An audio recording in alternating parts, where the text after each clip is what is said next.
partners from ReferNet, researchers, colleagues from the European Commission.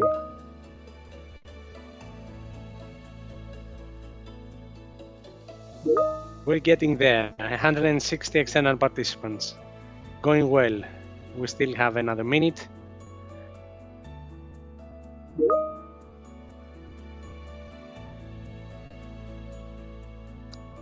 We're about to start any time now.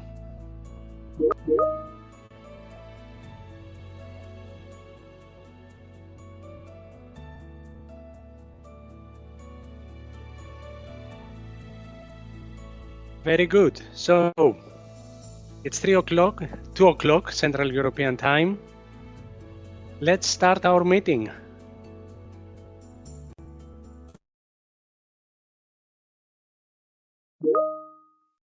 So good afternoon. Good afternoon, everyone. It is my pleasure to welcome you to this virtual get-together organized by Cedefop to discuss the efforts of European countries to implement a common priorities in VET and make their VET systems agile, flexible, excellent, attractive, inclusive, and quality assured. My name is George Kostakis. I am the coordinator in Cedefop's department for VET and qualifications.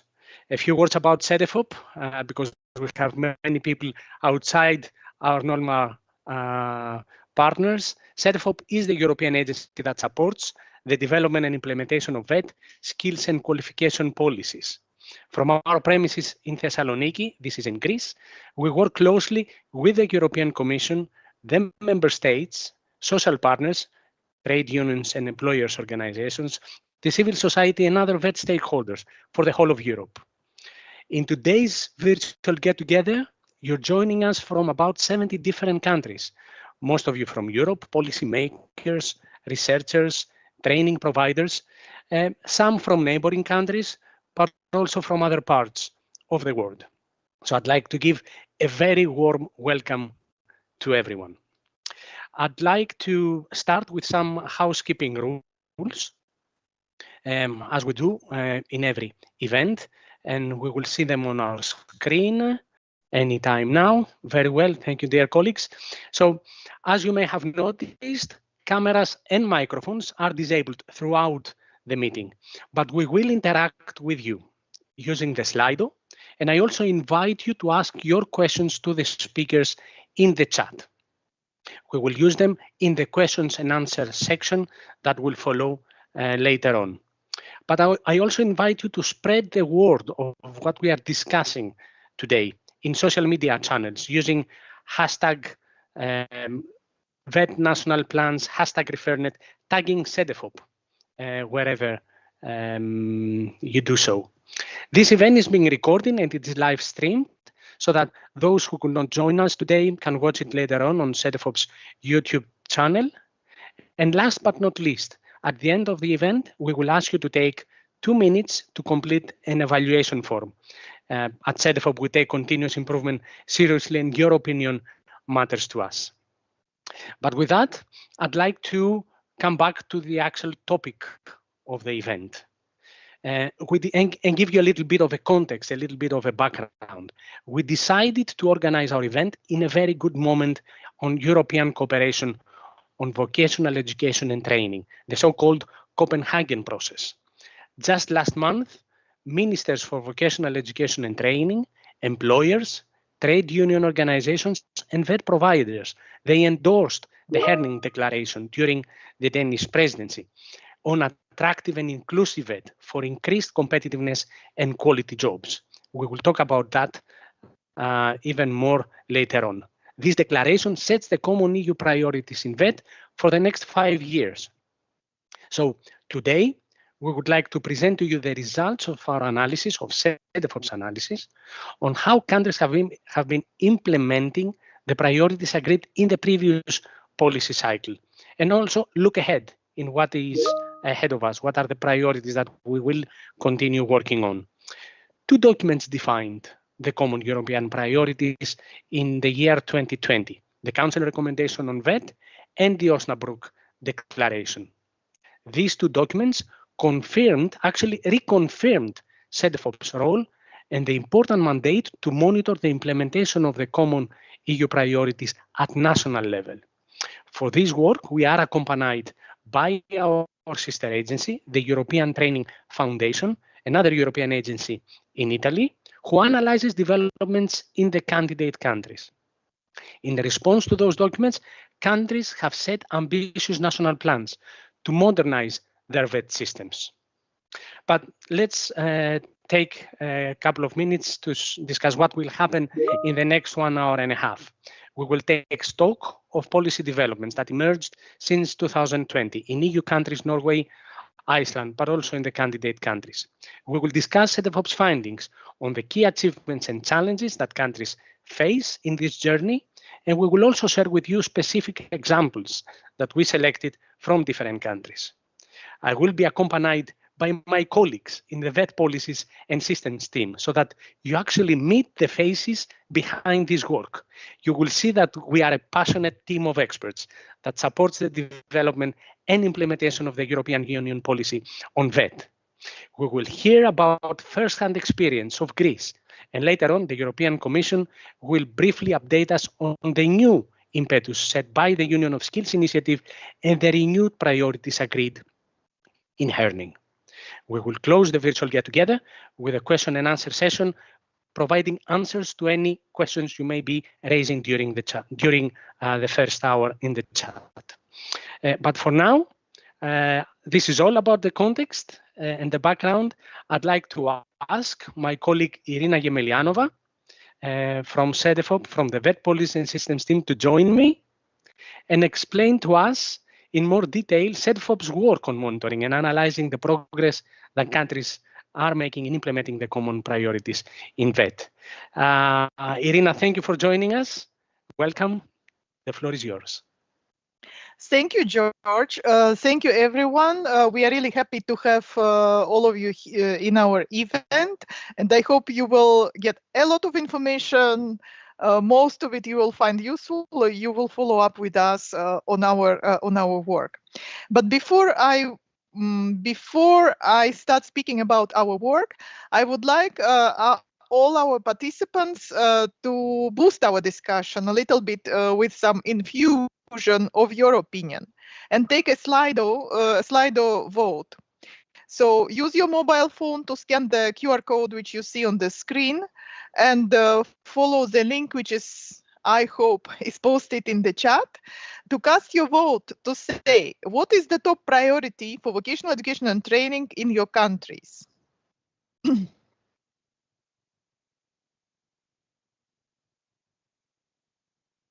I will wait a little bit for the results before I start talking. So I want to see what happens in other countries.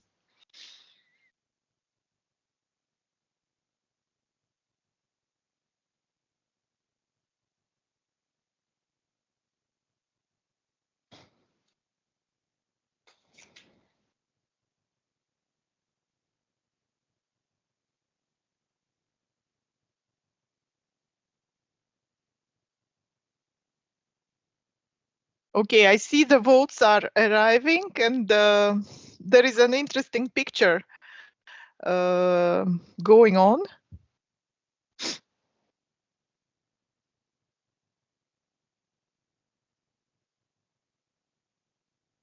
Let's take a few more seconds. Interestingly, there are some priorities which are obviously the leaders, but some others which are a little bit equal, but still much lower.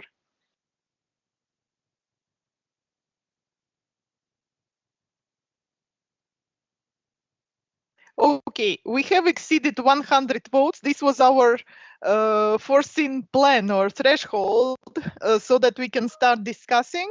So I think you can continue to cast your votes. We will have a quick look afterwards. So Ines, can we still go back before?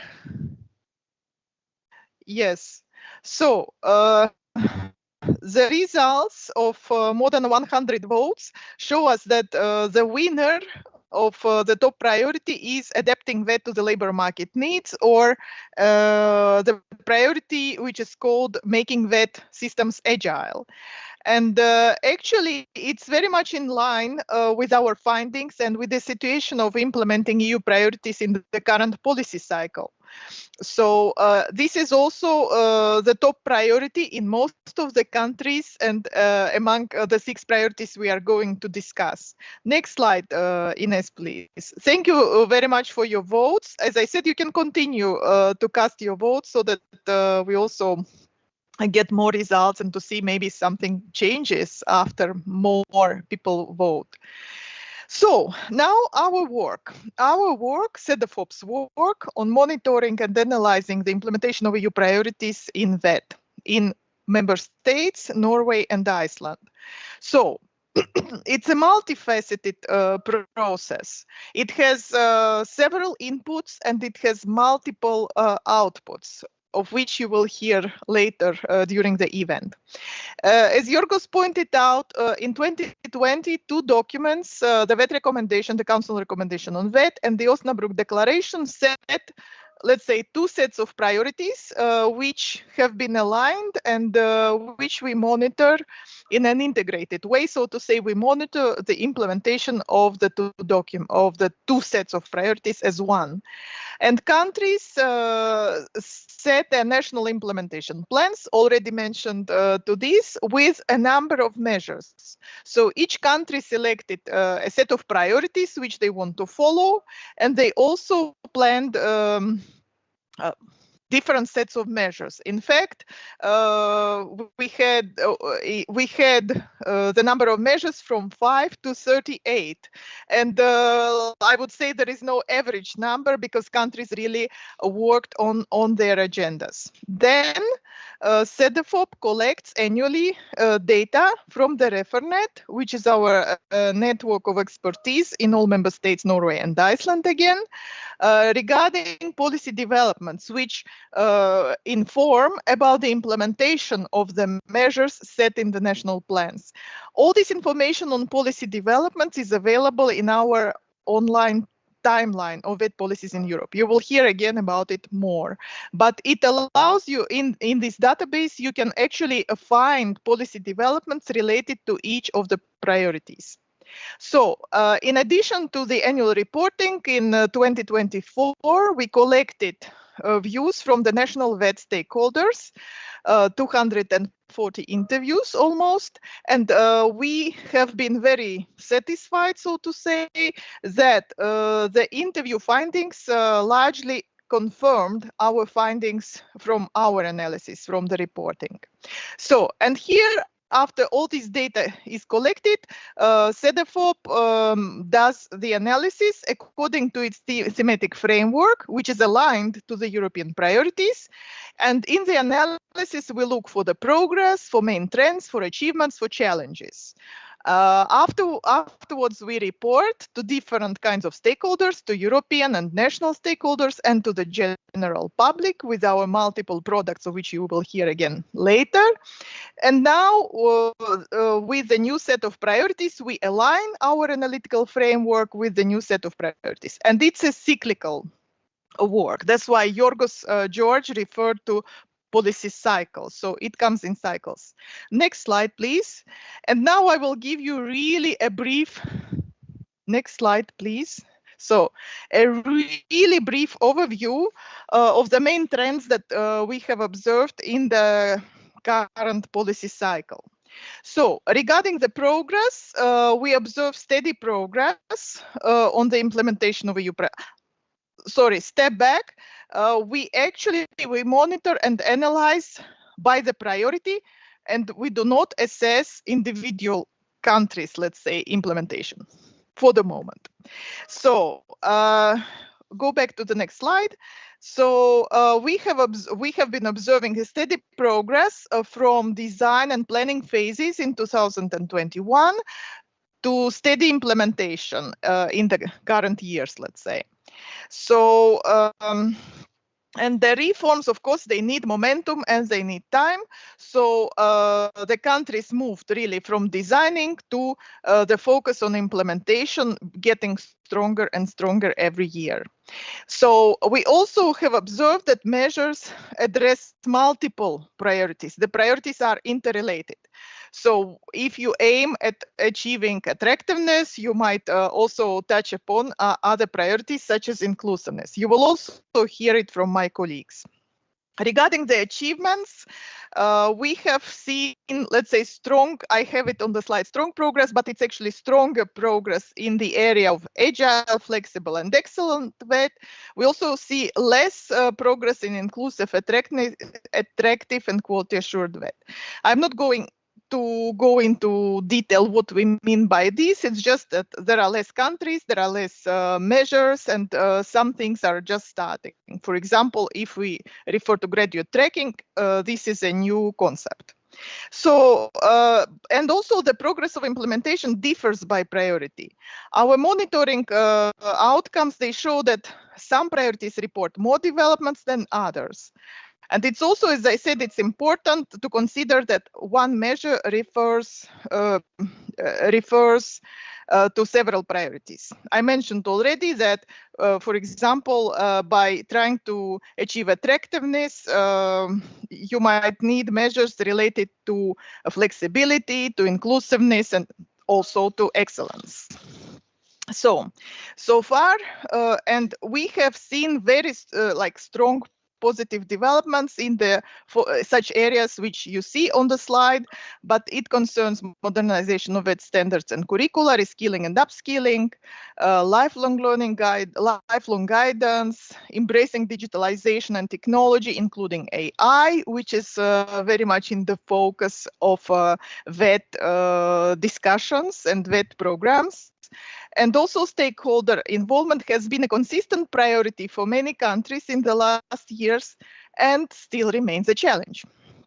So, in addition to stakeholder involvement, we have seen also challenges in adult education and continuing VET, where participation needs to be increased and validation should be expanded. We see a need for more evidence and data for monitoring the implementation at national level. This is the, let's say, the feedback from the national stakeholders. We have plenty of data and you will see during the event. And also teacher motivation and professional development. And in some countries, it's teacher shortages, which is becoming an urgent need. So in addition to this, some of the stakeholders whom we interviewed, they pointed out to the bureaucratic, let's say, bureaucratic obstacles and challenges, and also the need to keep reforms during political instability or change of the governments when the reforms sometimes become slower than planned. Now looking ahead, taking into account that the Herning Declaration has just renewed the priorities, we will hear more during the event. Continuity and sustaining effort has become a key, and although new priorities need to be embraced, the declaration actually states that the current priorities remain valid. Well, this is all from me. Now you will hear more on specific priorities from my colleagues. Thank you very much, George.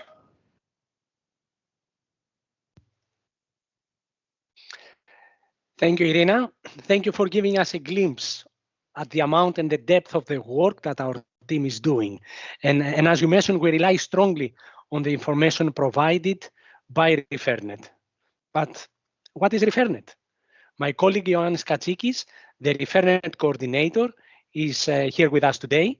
Ioanni, thank you for joining us. And would you like to explain to our audience what is the role of ReferNet for Cedefop's work and policy reporting in particular? The floor is yours. Thank you very much, George. It is a pleasure to be here, and I'm very happy to be able to say a few words about what is ReferNet and what it means for Cedefop, and of course for our work on policy reporting. So ReferNet is essentially Cedefop's extended family across Europe. It is a network of national institutions covering all our 27 EU member states, plus Norway and Iceland, with a common objective, to collect and share with us information on VET skills and qualifications. This is how we stay connected at Cedefop to what is really happening in each country, the reforms, the innovations, and the challenges that are found on the ground. For Cedefop, this information is absolutely vital. It is what allows us to monitor how European policies in VET and skills are being implemented nationally, and then it allows us to produce solid, evidence-based analysis that supports EU cooperation in education and training. But ReferNet is not just about gathering data. Our partners give us context, interpretation, and meaning. They help us understand why policies take certain directions, how they work in practice, and what can be learned from the national experiences. And just as importantly, ReferNet is a real community of experts. It is a platform that brings together people coming from ministries, from research institutes, and national agencies, all aiming to exchange knowledge, to build trust, and at the very end, strengthen the European VET area through collaboration. So in short, ReferNet is both Cedefop's eyes and ears in the member states and a platform for shared learning. It is definitely one of Cedefop's most valuable tools for making European VET policy more informed, more connected, and at the very end, impactful.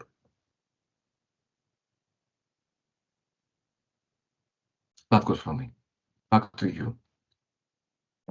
Thank you, Annie. Thank you for explaining to us ReferNet and how it strengthens the European area through collaboration, as you very rightly said.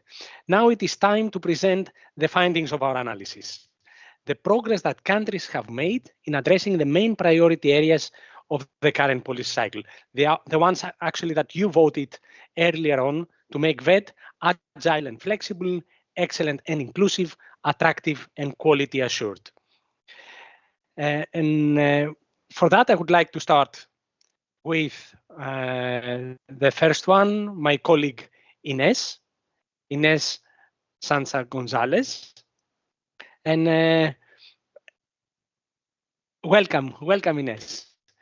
Please tell us what countries have been doing to make their VET systems agile and to bring them closer to the needs of the labor market. Thank you, Yorgos, and greetings to everyone. Yes, as Irina mentioned, Agile and Resilient is the winner in the top priorities across the European Union, Iceland and Norway, and you also voted for it. But first, before we start, I'd like you to imagine a shiny diamond. A strong VET system, in my view, is like that diamond. Natural forces create and shape the raw material, which experts then cut and polish to make it shine. Today, technological innovation, demographic changes, and green and digital transitions are some of the forces shaping our labor markets. This is where VET comes in. It takes these forces to create a VET system that must be agile, able to adapt swiftly to new skills needs, and resilient, ensuring long-term economic and social sustainability. But how are countries doing this? Well, the most popular measure is modernizing VET standards, curricula, or programs implemented by almost all countries, especially by adding digital and green skills. Many have also reinforced work-based learning and apprenticeships. Besides green and digital skills, nearly 2/3 of countries are focusing on key competencies too. In many others, this has involved further developing the national qualifications frameworks, including, in some cases, qualifications that go beyond formal systems. This modernization process also required updating learning resources and introducing digital tools for teaching. But these are not isolated actions. In around 2/3, they are part of broader strategies and reform, providing coordination with other national policies, while in less than half, measures are designed or implemented through strong stakeholders partnerships, ensuring VET remains relevant and future-proof. Finally, the least addressed area is developing skills intelligence systems. It might be explained by the fact that this area is quite new or not a priority for the countries at the moment. So remember, VET is more than just a training course. It's like this diamond. VET helps develop people's potential, building a skilled workforce with the necessary competencies for the labor market and ensuring our future success. To close, allow me to present an example from my own country.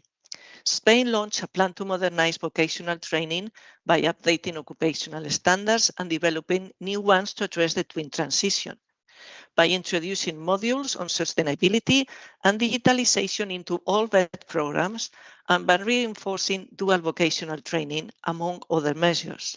Many of them were designed or implemented with the support of stakeholder partnerships. You can find these and other examples in Cedefop's timeline of VET policies in Europe. Thank you all. Back to you, Yorgos. Thank you very much, Ines. Thank you. I couldn't agree more about this metaphor, the diamond and VET. And actually, picking up on what you said, the importance of close links between VET and the labor market. And that's actually necessary to equip learners with the skills that are relevant for the world of work. But it is, however, equally important that VET learners acquire more than just technical and specific skills. They should also get key transversal competencies. And for that, I would like to invite my colleague, Dimitris Kouls, to join us. Welcome, Dimitris. Would you like to share with us a few observations on how countries have been addressing key transversal competencies? Dimitri, the floor is yours. Sure, thanks, George. Let's speak about key transversal competences and basic skills. But what are these? Simply put, these are needed for personal fulfillment, sustainable lifestyle, employability, active citizenship, social inclusion, many other things. In other words, these are the competences that all of us should have, regardless of our education or qualification. Are these a priority at EU level? Definitely. And the priority is actually becoming bigger with the recent adoption, as you know, of the Union of Skills initiative and its action plan on basic skills. And this relates also to vocational education and training.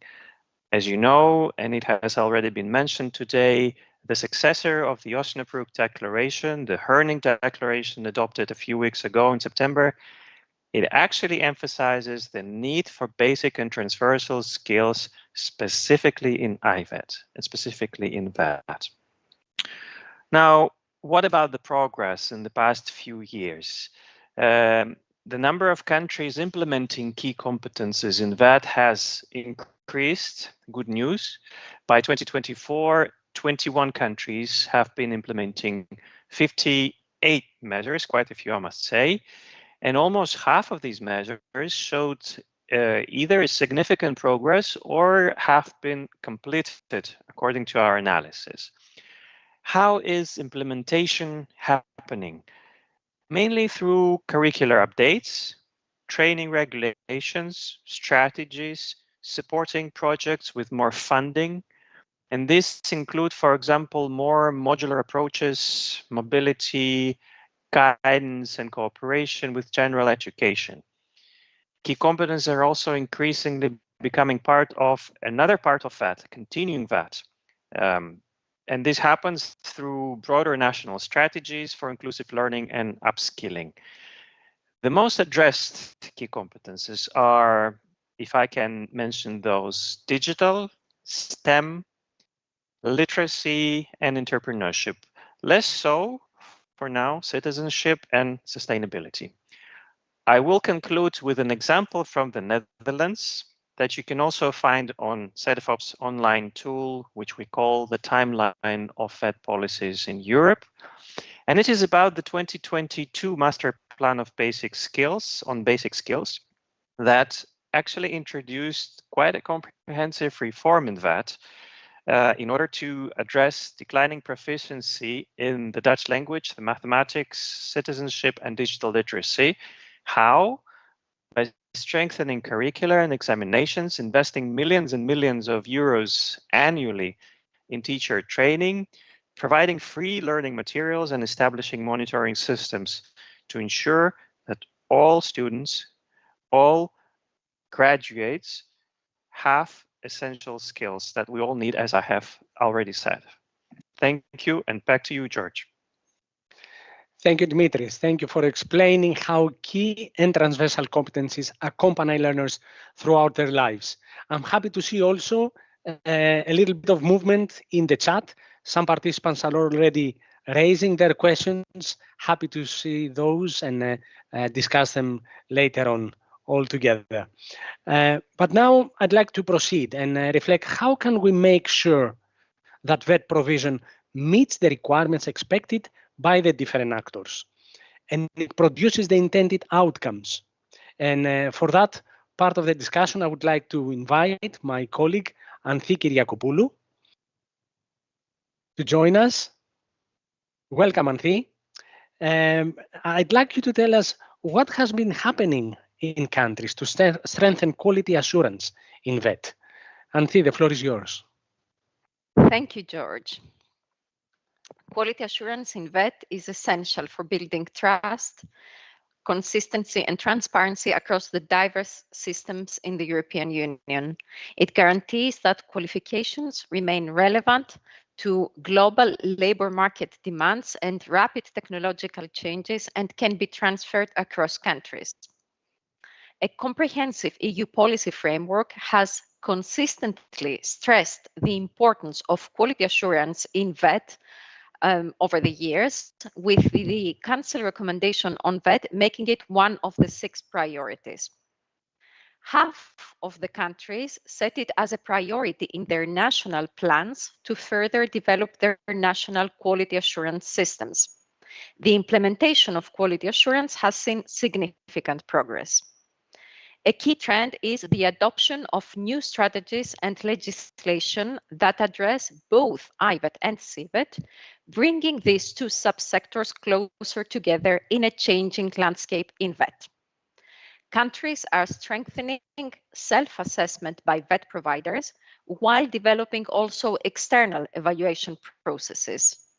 They are increasingly introducing graduate tracking models, aligning with ECAVET, the European Quality Assurance Reference Framework for VET, and engaging stakeholders. Other actions include the accreditation of non-formal and informal VET provision and the adoption of specific measures for work-based learning, such as self-assessment tools for apprentice training centers, work-based learning specific quality assurance principles and indicators, and accreditation methodologies for companies. Cedefop is launching a new study on quality assurance in formal CVET to develop an analytical framework for this sector. The study will focus on 12 countries and 3 economic sectors that are important for Europe's competitiveness. It will explore the impact of the changing landscape in VET, specifically on quality assurance arrangements in the countries. The study findings will start becoming available in the coming months, so please stay tuned. To conclude, I would like to mention an example from Ireland. In 2022, Ireland's 16 education and training boards, main VET providers, were subject to an external review, which focused on 3 main areas: governance and management of quality, teaching, learning and assessment, and self-evaluation, monitoring and review. As a follow-up, the education and training boards are reporting on the progress of implementing the review recommendations. Thank you, and back to you, George. Thank you, Anthi. Thank you for explaining to us how countries develop further their quality assurance approaches. And the way I see it, this is a prerequisite to promote trust in VET systems, not only between actors within countries, but also across countries. And having said that, I'd like now to look at another important priority, and that's vet flexibility. And we've seen how much COVID-19 pandemic showed the need to adapt and be flexible to evolving challenges. For that part, I would like to invite my colleague Vicky Oreopoulou to join us. Welcome, Vicky. Would you like to talk to us through the approaches that countries have been implementing to make their vet systems more flexible? Vicky, the floor is yours. Thank you, George. Good afternoon. Indeed, flexibility in vet is and has long been a core principle because it enables continuous upskilling and reskilling. A vet system must be able to quickly adapt to technological changes, climate challenges, crises unexpected like COVID-19 you mentioned, or demographical shifts. This adaptability is moreover crucial because it promotes social inclusion. National vet stakeholders actually stated that when programs can be delivered in flexible formats and they are tailored to needs of vulnerable groups, then vet can foster equity, innovation, resilience. By providing individual opportunities, we support societal cohesion. Overall, this priority has seen significant progress. Actually, it ranks second to priority alongside Agile Vet. 26 countries has been working on it, and 106 developments are reported and accessible through our online database. Among those 26 countries, 18 have been working intensively in reskilling and upskilling opportunities, optimizing vet funding mechanisms, but also offering financial and non-financial incentives like setting up individual learning accounts. However, many countries are also working on making learning visible through setting up or updating validation mechanism, testing macro-credential, using diversified learning modes, or modularizing curricula programs, adapting those to common European standards and tools like the European Qualification Framework.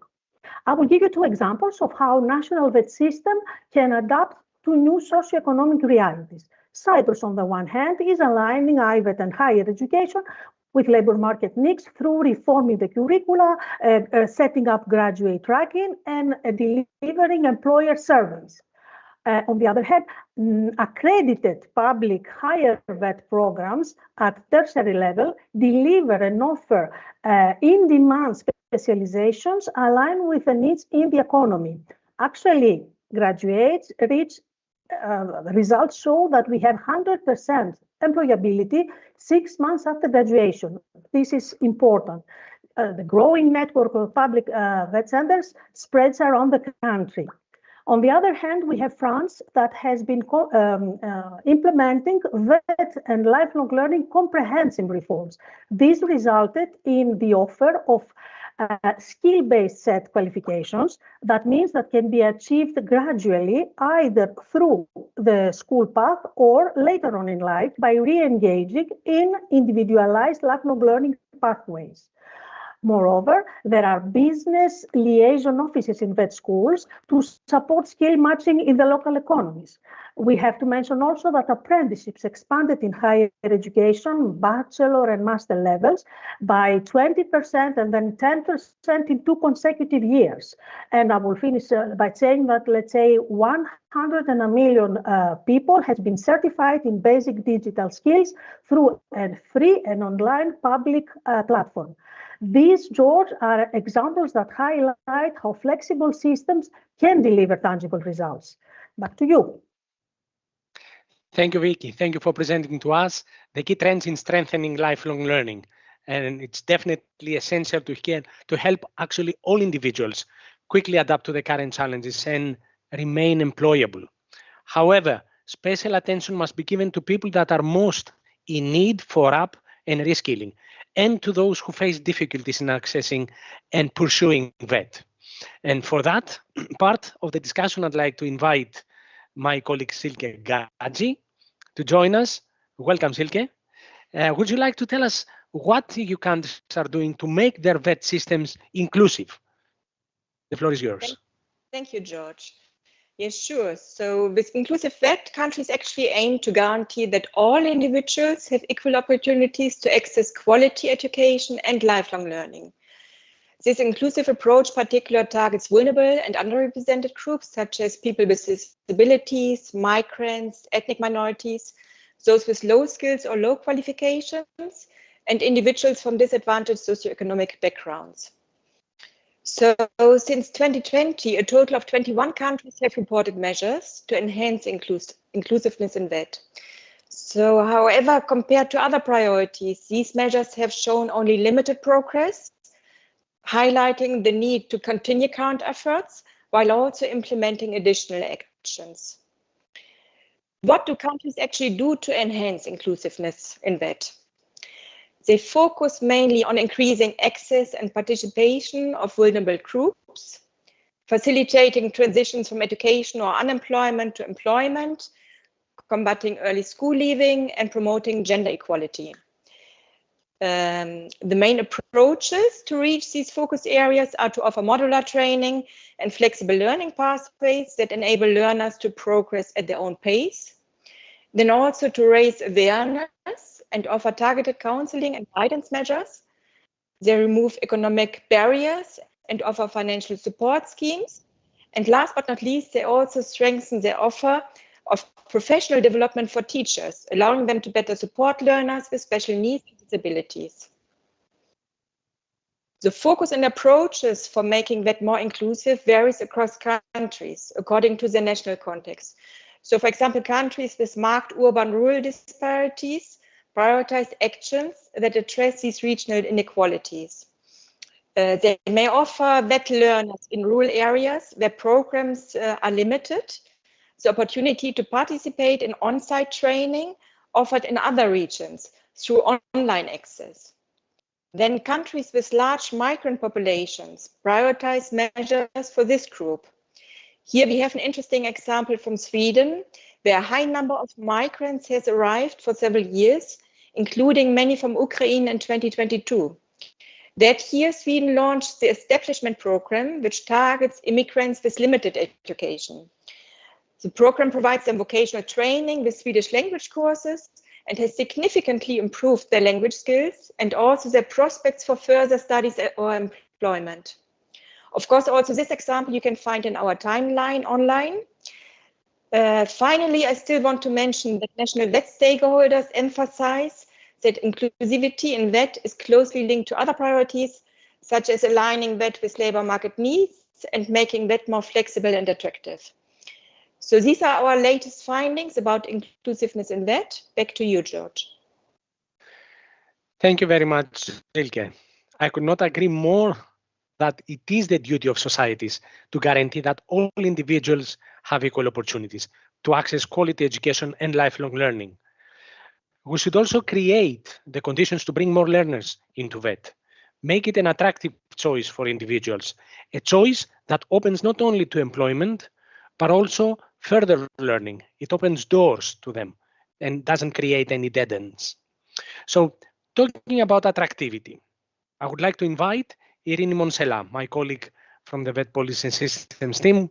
Irini, welcome, to share with us the measures that countries are taking to make their VET systems attractive. Irini, the floor is yours. Thank you, George.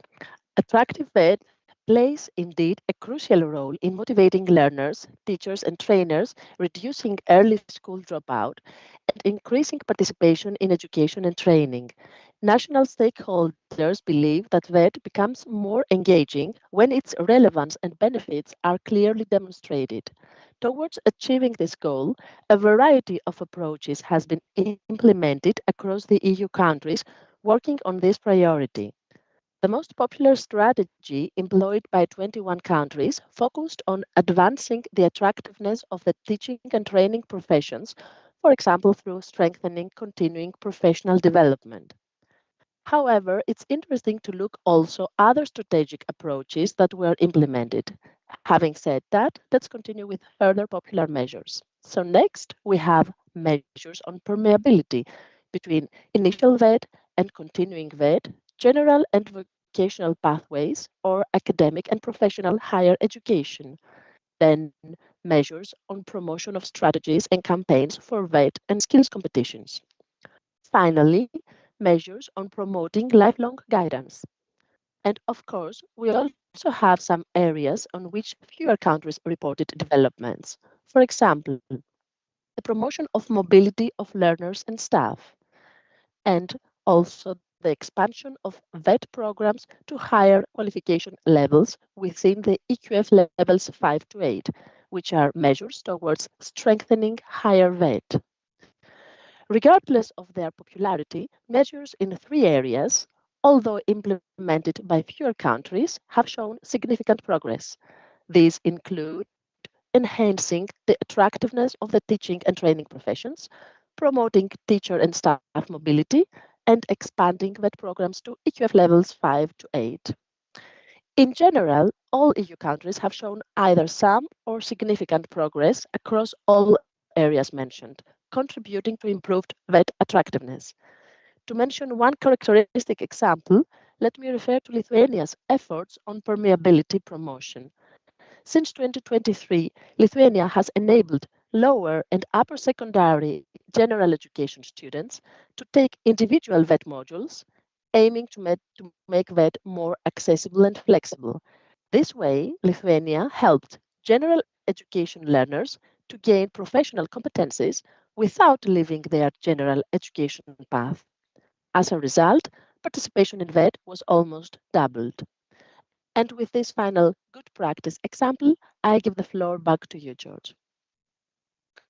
Thank you, Irini. Thank you for summarizing the different measures countries have been implementing to attract more learners in VET. And I see these stimulated discussions in the chat. I see Scotland sharing with us how they attract female in VET. But I see also a lot of discussion about guidance. Participant from Canada is asking about guidance, while EU member states sharing their practices on it.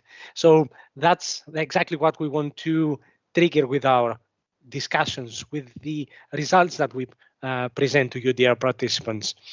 Having said that, about attractiveness, Irini actually gave us a very good pass to continue with my colleague Veronica Leiner, who will talk to us about innovation, satisfying a bit, I hope, one of the suggestions in the chat, innovation and excellence in VET systems. Veronica will be using Slido, as you see it on the slide, to interact again with you. So you can either scan the QR code or follow the link in the chat. A warm welcome to you, Veronica. Would you like to explain to us what countries are doing to make their VET systems innovative and excellent? The floor is yours. Yes, thank you, George, and hello to everyone. It is nice to see you here. And as George just mentioned, many countries in Europe have been working to make their VET systems more innovative and excellent. As this is no longer a luxury, it is very essential for the future of vocational education and training. But before we look at our findings, let's start with the quick Slido poll. As George mentioned, this poll will give us a quick pulse check on your perspective. So please scan the QR code on the screen and click the link in the chat, or click the link in the chat and tell us what comes to your mind when you think of VET excellence and innovation. And although I see the answers are already coming in, but we will wait for all of you to vote. And until that, let me briefly explain what we mean by excellence and innovation in our thematic framework. But we keep the QR code here, so please keep joining and voting. We look at two key areas based on EU priorities. The first focus area is modernization on VET infrastructure.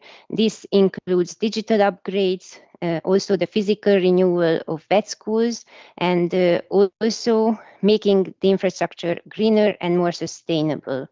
And the second focus area is centers of vocational excellence, or their national equivalents within this EU framework. These serve as hubs specializing in particular skill areas. And as a good example, as you can see on the slide, Hungary is investing in modernizing school buildings. The country is also improving digital tools for vet provision, and the country is also making schools sustainable and green. This last aspect, sustainability and greening, it is addressed by only a few other countries in Europe, while other priority areas mentioned above are reflected in many other national implementation plans. And now let's take a look at your Slido responses. I saw many answers. It's fantastic.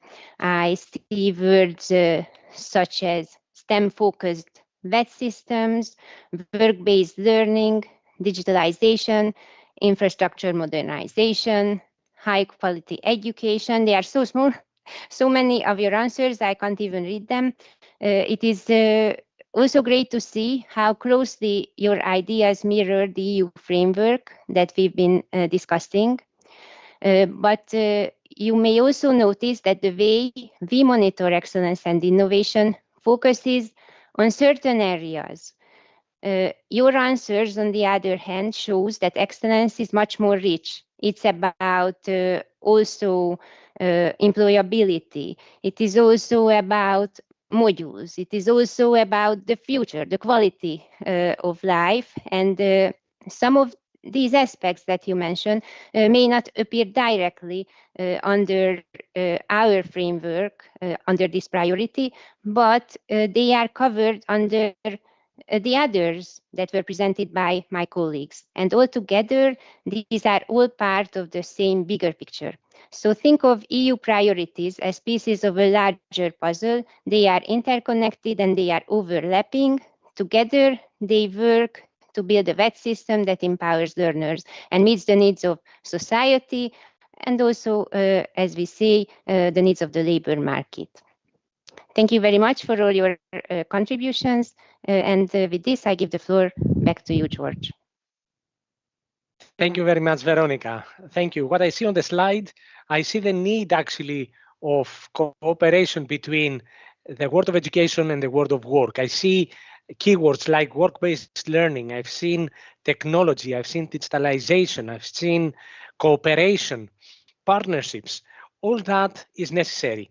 And actually, the active participation of companies is very much needed because this is where innovation happens. And this is where we can actually try to be responsive.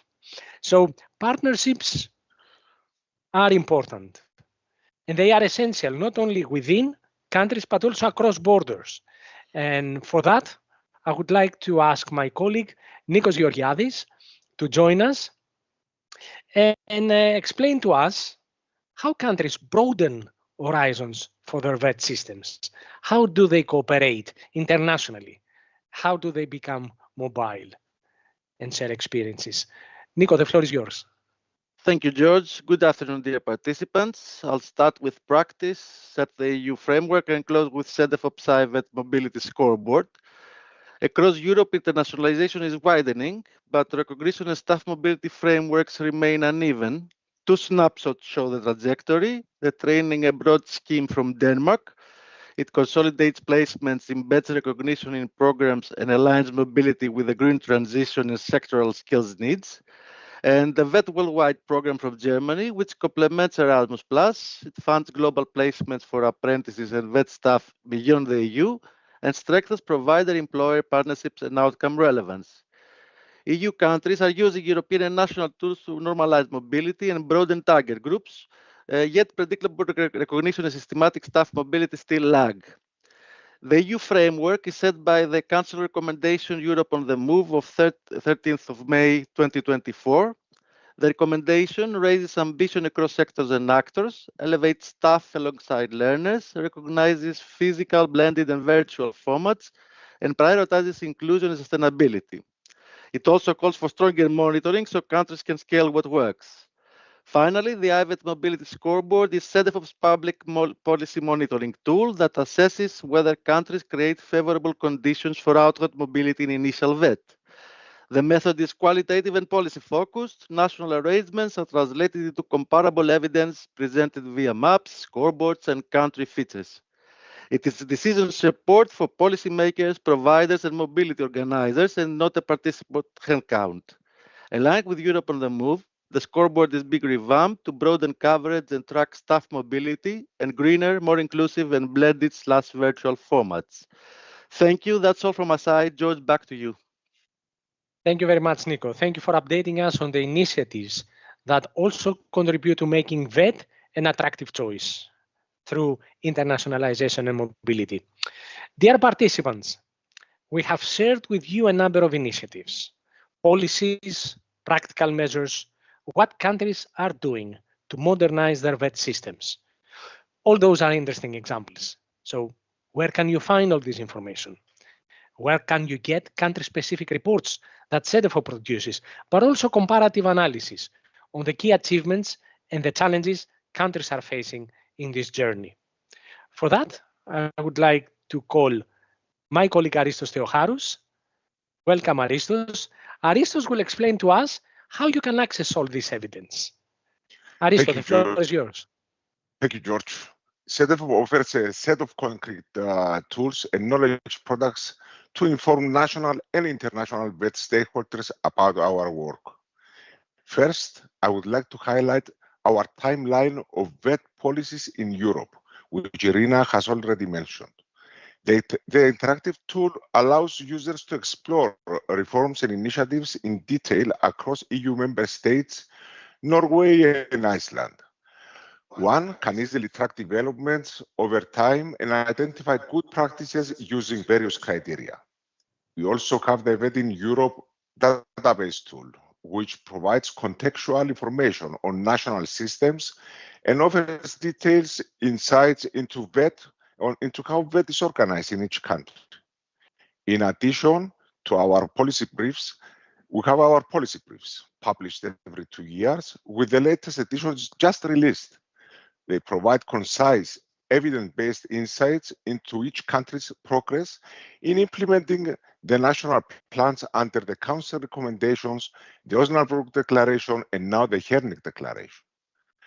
Complementing those are the thematic perspectives prepared by our ReferNet partners in 2024, summarizing the most important developments in initial and continual VET in their countries, thus supporting mutual learning.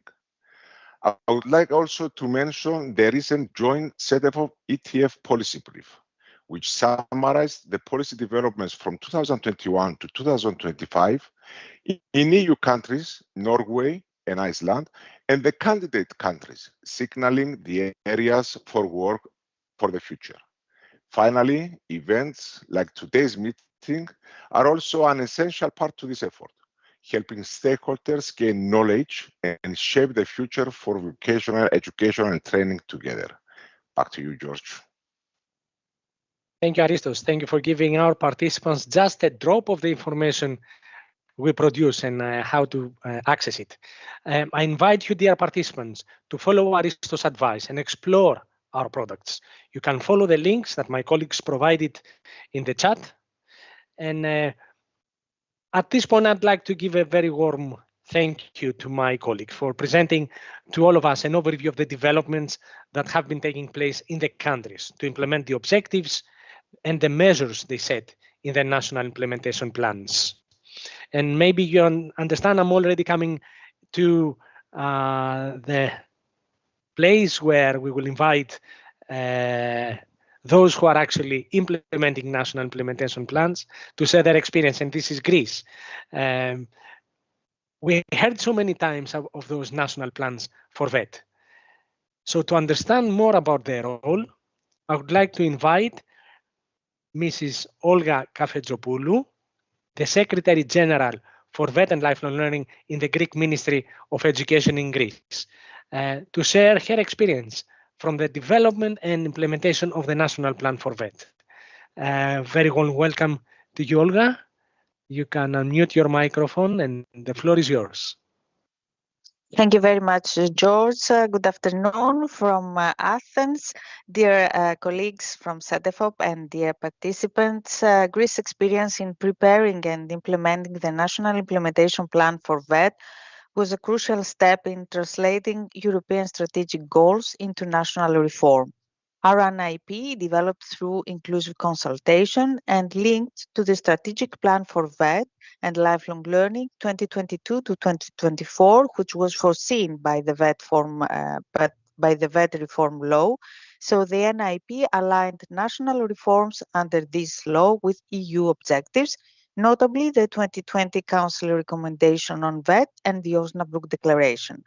The participatory process through ACVT, DGVT meetings, cooperation with colleagues from Cedefop and ETF, and under the approval of our National Council for Vocational Education and Training, ensured ownership, coherence, and stakeholder engagement across ministries, social partners, both trade unions and employers, and all relevant authorities in Greece. As far as the benefits of having an NIP, the NIP proved to be a practical policy tool that enhanced coordination, provided measurable targets, and facilitated access to EU funding instruments as ESF+, Erasmus+, etc. NIP strengthened Greece's policy coherence, improved our monitoring capacity, and created a unified framework linking VET quality, employability, and lifelong learning objectives. So the relation between NIP and our strategic reform program, the NIP operated as the implementation mechanism of the National Strategic Plan for VET and Lifelong Learning. It translated strategic priorities into operational measures, focusing on linking VET with the labor market, making VET agile, upgrading quality, and promoting digital transformation.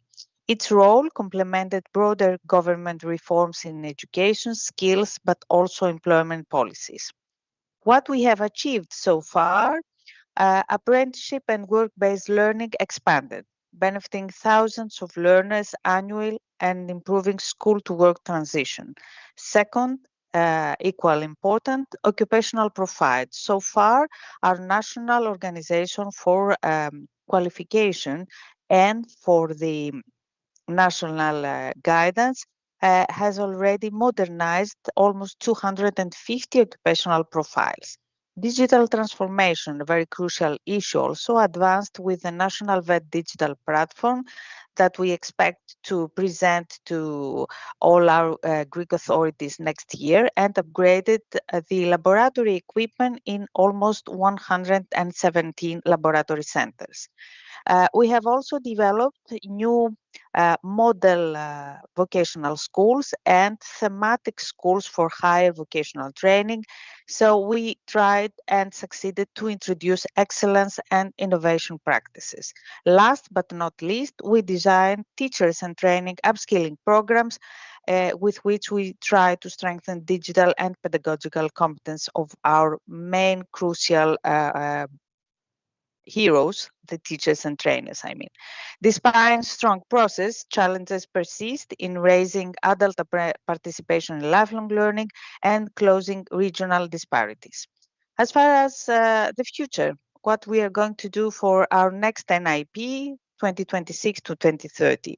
The next generation of our NIP will be redefined in alignment with the strategic plan for VET and lifelong learning 2025 to 2027 that was submitted to our minister just 1 month ago, and of course the Herning Declaration extending its scope to 2030. The new NIP will act as a strategic and monitoring framework, ensuring continuity, modernization, and European alignment. Our strategic plan has 5 pillars. So based on the connection of our strategic plan to the Herning priorities, the renewed NIP will enhance attractiveness and inclusiveness of VET by promoting parity of esteem with general education, combating gender stereotypes, and supporting vulnerable groups. The second pillar will be the deepening of internationalization and mobility, because I have to inform you that Greece is far away from the EU target of 12% of learner mobility. Embed green and digital skills is the third pillar across all curricular programs, especially in the apprenticeship schemes, fully integrated AI, micro-credentials, and sustainability literacy. Develop national types of Center of Vocational Excellence. So we have our own Center of Vocational Excellence. We call them Centers for Vocational Education and Training and Academies of Vocational Training, the new law that passed yesterday evening by the Greek Parliament. Support of teachers and trainers, we have designed the scheme and now we are going to implement it, and strengthen governance and data-driven monitoring through the National Council for VET, our national system for VET and lifelong learning, and our regional governance bodies. In essence, the NIP 2026 to 2030 will evolve from a policy roadmap to a dynamic evidence-based implementation instrument supporting Greece's transition to an innovative, inclusive and future-ready VET system in line always with the European Union of Skills vision. Thank you very much for giving me the opportunities to share with you our experience, and back to you, George. Thank you, Olga. Thank you. The pleasure is ours to hear it firsthand, what is happening in the countries. And it's been really inspiring to hear about your example. I wish you every success and progress in implementing your plans and the way forward with the new law that was adopted yesterday. Now, coming back to the rest of our discussion, as my colleague Irina mentioned, we run our integrated monitoring in close cooperation with the European Training Foundation, the sister agency in Italy that brings the perspective of the candidate countries. We have with us today Lisa Rustico, Human Capital Development Expert from ETF. Welcome, Lisa. Thank you. Great to have you with us. We would like you to tell us what's happening in the candidate countries. You've heard the evidence of the member states, Norway and Iceland. How things are going in the candidate countries? Is it similar to that of what you've heard today? And to what extent? Of course. Thank you, George. Good afternoon, everyone from Turin, where the European Training Foundation is located. Just for those who don't know it, the ETF is the EU agencies working on VET and labor market in countries outside of the European Union. We have 28 countries, among which 5 of the countries that are candidate to the EU accession have been participating in the Copenhagen process, including the Osnabrück cycle that we have been moderating. And these 5 candidate countries are Albania, Montenegro, North Macedonia, Serbia, and Turkey. So these are the countries based on which we have done the monitoring and the findings that I will present in a second. Just to mention that as of 2025, with the Herning Declaration, we have 3 new countries on board: Bosnia and Herzegovina, Moldova, and Ukraine.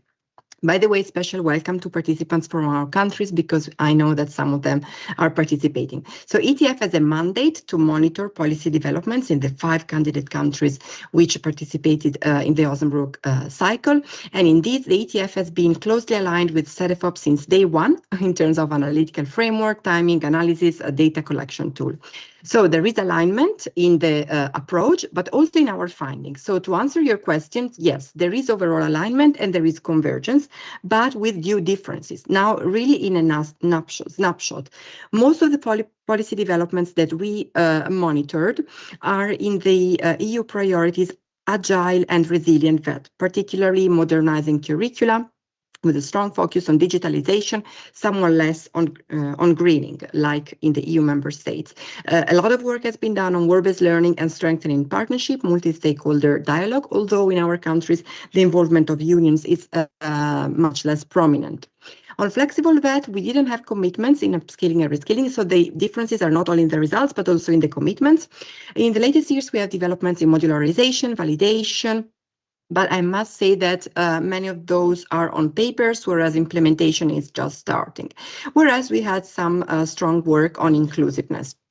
For what concerns excellence in VET, this is a striking difference with the EU countries, because our countries have invested a lot of effort with a lot of support from EU money with the instrument for pre-accession, the IPA funds, to develop infrastructures for what are called centers of vocational excellence under Erasmus+ and under the ETF network, European Network of Excellence. On attracting VET, a lot of policy developments for supporting teachers, again, more on the digital side, so through digitalization and to develop digital skills, and somewhat less on greening. Some post-secondary programs have been developed, also higher VET and even dual VET at tertiary level, whereas we didn't have any commitments for mobility and internationalization.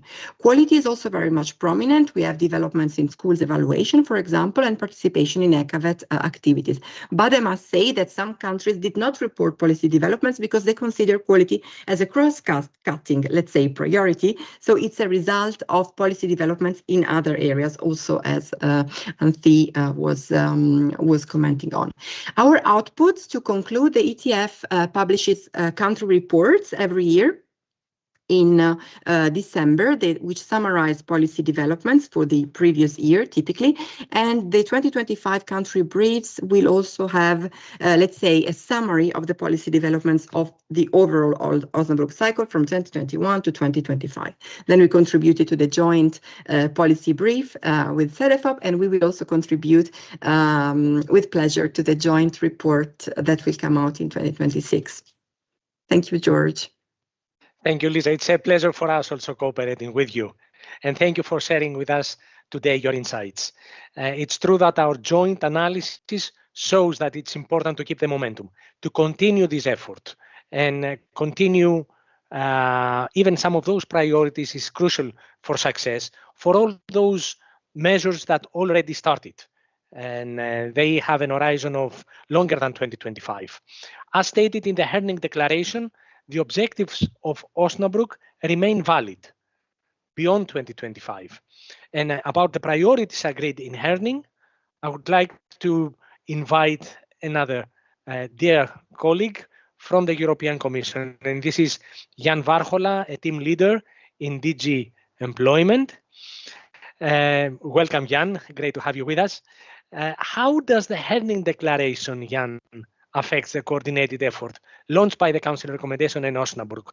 And what will happen with the national plans for VET? What do we expect in the coming period? So we're all ears, looking forward to what you have to say. The floor is yours. Thank you, George. I'm very happy to join this virtual get-together. Maybe before I start, congratulations to you and the team for organizing this very dynamic event. I think it shows how useful is to discuss, to collect and to discuss the data. It is really a basis for evidence-based policy, and I from the chat and from the number of participants in this event, I guess it's a really valuable learning opportunity for all. So coming to your question, well, maybe on the Herning, I would like to say two things. I mean, obviously we are, as the title of this event shows, we are closing one policy cycle. End of 2025, we are launching a new one. The interesting part in the new one is that it is the Herning Declaration adopted in September, but next year, in 2026, we'll come up with the European VET strategy, and the two of them will basically create the new policy framework from VET. On the Herning Declaration, I would like to say maybe a few things. You already started to outline what I wanted to say. I would say there are two key points. One is continuity, and whenever you look at the Herning and the 13 actions in the Herning Declaration, you see a lot of points that are discussed today that you presented that come either from the VET recommendation or the Osnabrück Declaration, things related to quality, to attractiveness, to teachers and trainers, to basic skills, etc. But the second thing is the emerging topics. Because since the adoption of Osnabrück in 2020, things have changed. The world has changed dramatically. We went through the pandemic. A war started in Europe, so there are completely new contexts. So you will see that there is also some more emphasis maybe on competitiveness, or maybe on importance of STEM fields, on the impact of artificial intelligence, and what is also actually new in our policy cooperation is the focus on well-being in VET. So this is also a new thing. Now, again, I would like to underline the importance of the role of Cedefop and ETF, which is again very clearly stated in the Herning Declaration. And maybe last thing I wanted to say about the Herning Declaration, I was there in the informal ministerial meeting, and I really want to share with you this spirit of and the very strong momentum, unanimous support for the action agreed in the Herning Declaration. So you could really feel the energy of the ministers in endorsing these priorities. Now, my second point I wanted to mention is the Union of Skills that was adopted in the beginning of this year, and which also announced the WET strategy. I think the added value of the WET strategy will be really to focus on the emerging needs. We have the Draghi report on the EU competitiveness, and we see that there is a much more stronger focus on this topic due to various reasons, also with the related to economic developments that we have now in Europe. The good things that the skills are really at the center of these efforts, and that's why the role of FED is very, very important. Not only because of the skill shortages, that according to the last ELA EURES report, 8 out of 10 most acute shortages are actually, let's say, vocational profiles, so jobs for which you need a vocational qualification. And of course, we need to make sure that FED is able to get young people to the study fields that are needed on the labor market. The second thing, maybe what I would like to pick, is the focus on mobility. This is really one of the key added values of EU cooperation, focus on mobility. We have agreed in 2024 on a target of 12%, very ambitious. Olga was talking about that in the situation of Greece. We need more resources in supporting mobility in vocational education and training.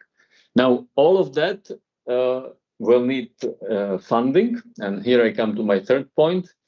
Funding that would underpin the ambitions that we are going to put on VET and the demands we are putting on vocational education and training.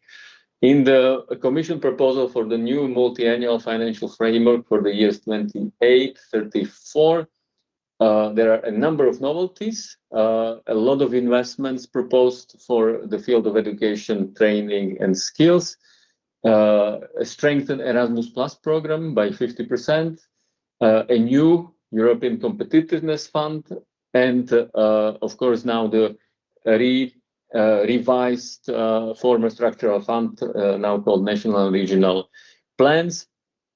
Important is that, for instance, under the European Competitiveness Fund, we are proposing a new action on that business partnership, and we really need also your support in making sure that the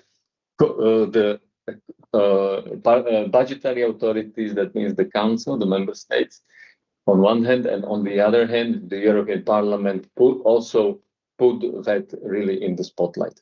Now, coming to your questions on the future, and the national implementation plans, I hear that they are a very useful tool. We had a similar discussion during the Directors General meetings back in May this year in Poland, and it shows that really national implementation plans are really useful tools, basically along the lines as Olga explained it before.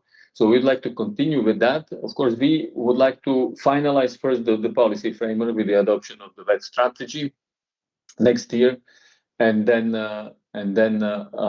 agree in the context of the ACVT, the Advisory Committee on Vocational Training, on the approach taken to the new implementation plans. We hear from all sides that simplification is needed. Maybe countries would like to see a more simplified implementation plan. And that would be it from my side for the moment. Thank you very much, George. Back to you. Thank you, Jan. Thank you for updating us on the renewed priorities and giving us a heads up of what is ahead of us on the European VET strategy, the Union of Skills, and other initiatives. We're looking forward to those. And be reassured, Cedefop is ready to contribute to each one of them with our evidence. Dear participants, I see that we do have a few minutes for the question and answer session. There are 7-8 minutes available. For that, I would like to call my colleague Anthi Kyriakopoulou to give me a helping hand. She was following the questions in the chat, so she's the one who knows what has been answered, what not. So I'd like you, Anthi, to start with the first question. Maybe give priority to our guests. If we have a question for Olga, for Jan, go ahead. Yes, thank you, George. Indeed, there has been a lot of movement in the chat, a lot of interesting questions. Not sure I have noted down what exactly has been answered, because we have been answering also in the chat. So I would like to start with this one. How difficult is to combine national and EU priorities and policies in VET? So I understand this is a question then for Olga, talking about how in Greece they combine European and national priorities. Olga, the floor is yours. Yeah. Okay, let's be honest, it's not an easy issue, but I think that our advantage was that all our procedures were based on a participatory, let's say, rule. So due to the fact that in Greece we have a central body for the governance of VET, where everyone is on board. I mean, all relevant ministries that provide vocational training, but also representatives of all social partners, from municipalities, from the prefectures, from the people with disabilities, and of course from all authorities that are responsible for the design of educational material and also for the certification of qualification. So we have one body which is responsible for everything concerning vocational education and training.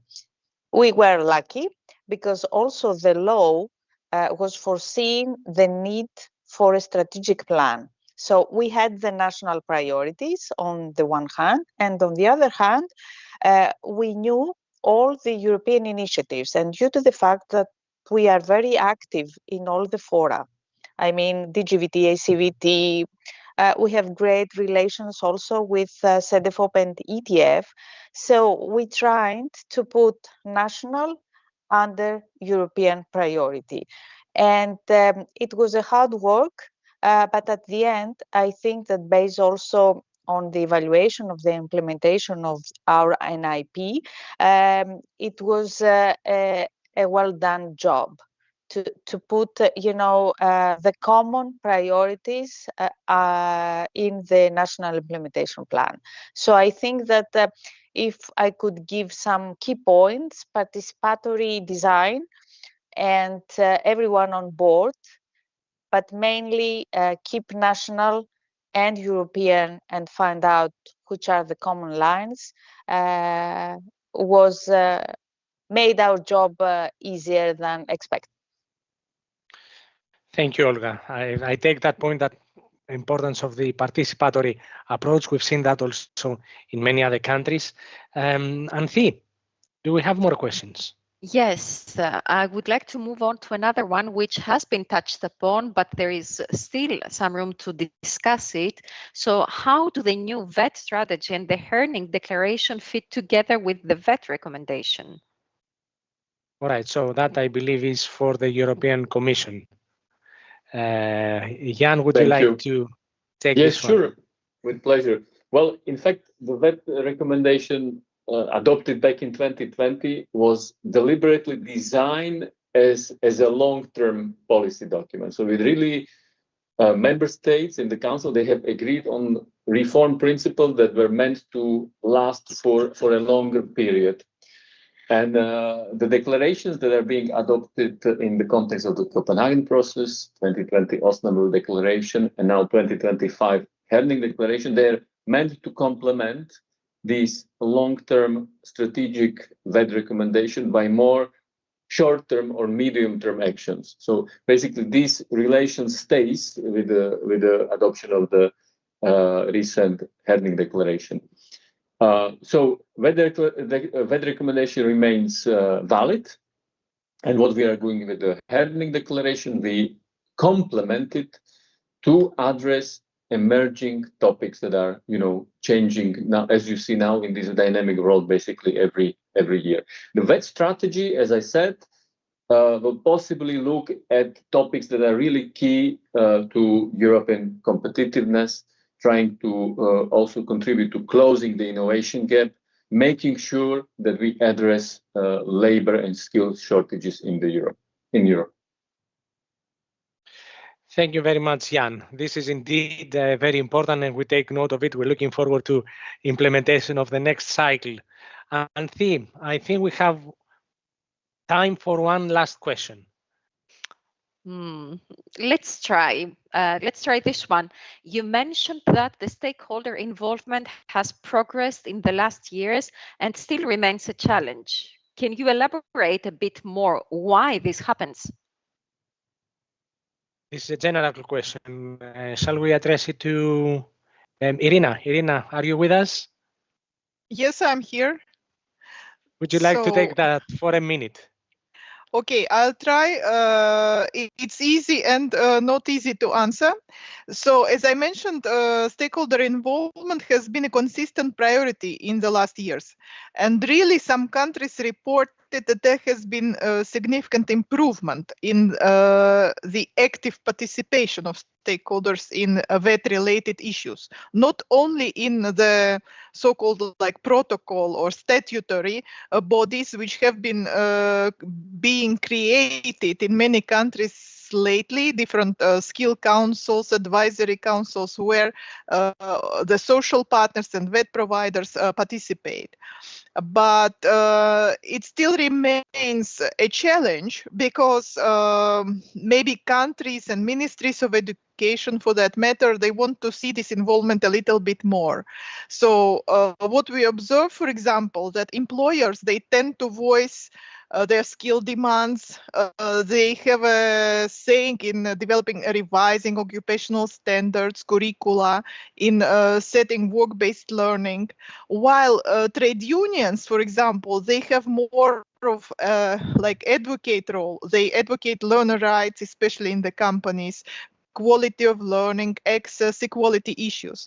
However, what we see also ourselves, it's not that the social partners, for example, that they implement a certain implement VET or contribute to really implementing of the policies rather than just a strategic level. So read more in our latest publications where we paid attention. So I could elaborate more, but there is no time.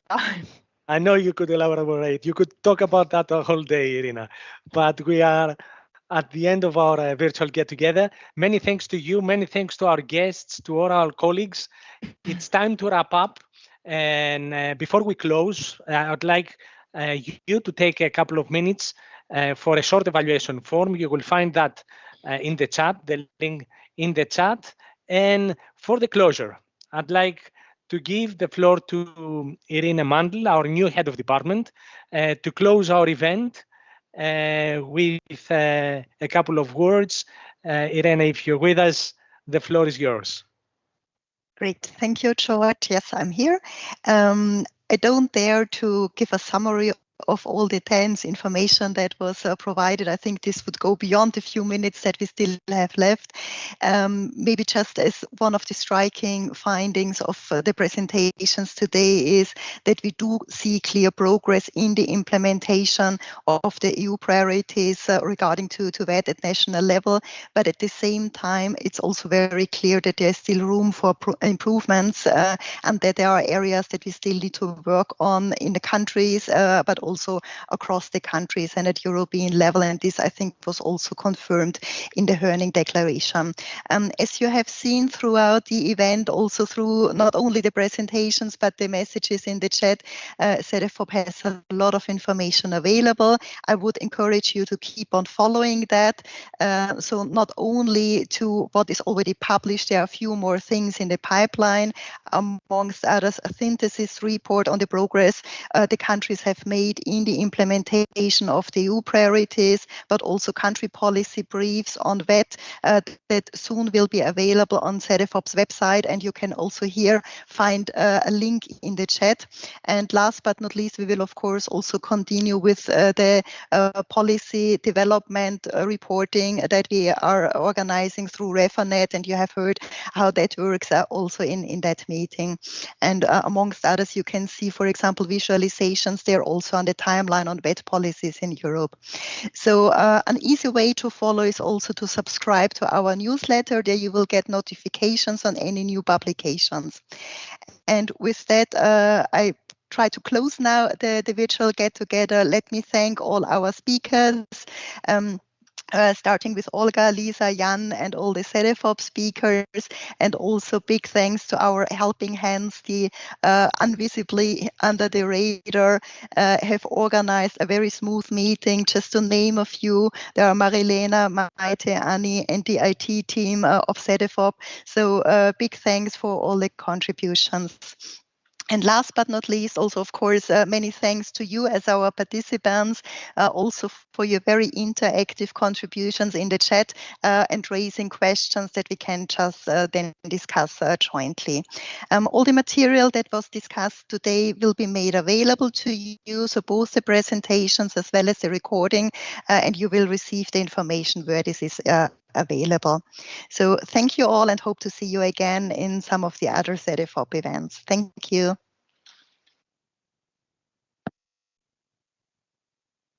Thank you. Thank you, dear all. Enjoy your afternoon and stay tuned. Stay with us.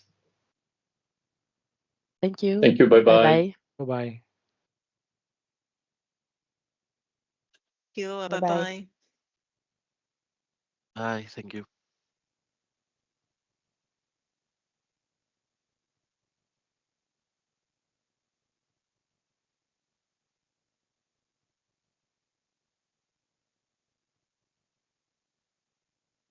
I did not discuss.